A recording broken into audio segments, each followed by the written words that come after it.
Emerald City, the carriage horse changes color in every single shot. Shift A, this would be a simple digital effect. But in the 1930s, if you wanted a purple horse, you had to physically turn a horse purple. The production team initially planned to dye the white horses using standard costume dyes. However, the American Society for the Prevention of Cruelty to Animals stepped in immediately.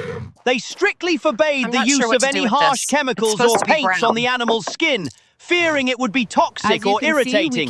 Stuck with a problem, the makeup department came up with a genius, albeit sticky, solution. Jello.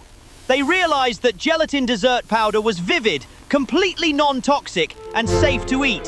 So, they mixed huge buckets of lemon, cherry, and grape Jello crystals into a paste and sponged it all over the horses to create those vibrant yellow, red, and purple hues. It looked fantastic under the Technicolor lights. But there was one major problem they hadn't predicted. Horses love sugar. Action! The moment the sweet, fruity paste was applied, the horses started licking it off themselves and each other. It was a nightmare for the continuity team.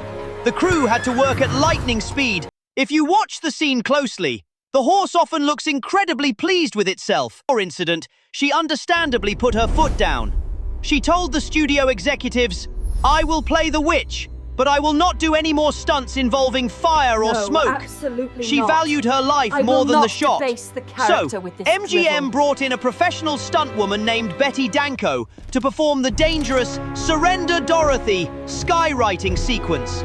The scene required the witch to fly on her broomstick while leaving a thick trail of black smoke behind her. To achieve this practical effect, the special effects team didn't use a wooden broom. Instead, they constructed a hidden steel pipe mechanism.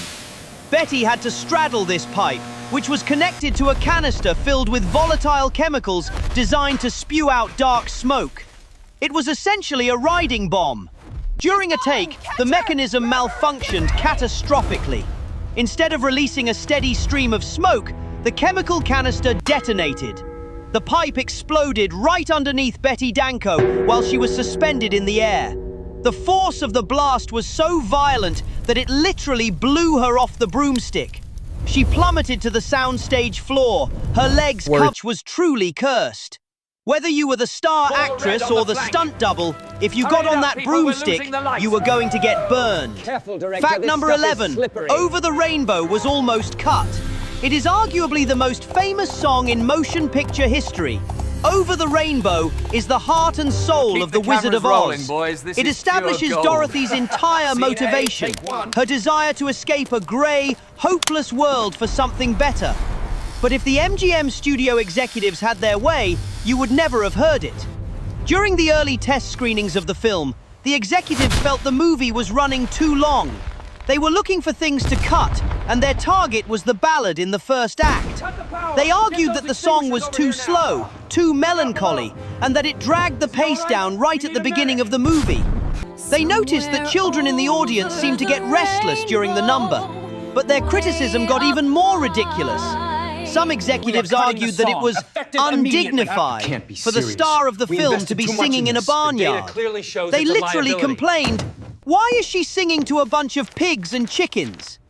They were so convinced the song was a failure that they cut it from the film not once, MGM but 3 didn't just make a separate star, times. they destroyed. The result? Over the Rainbow didn't just stay, it became the defining. The suits in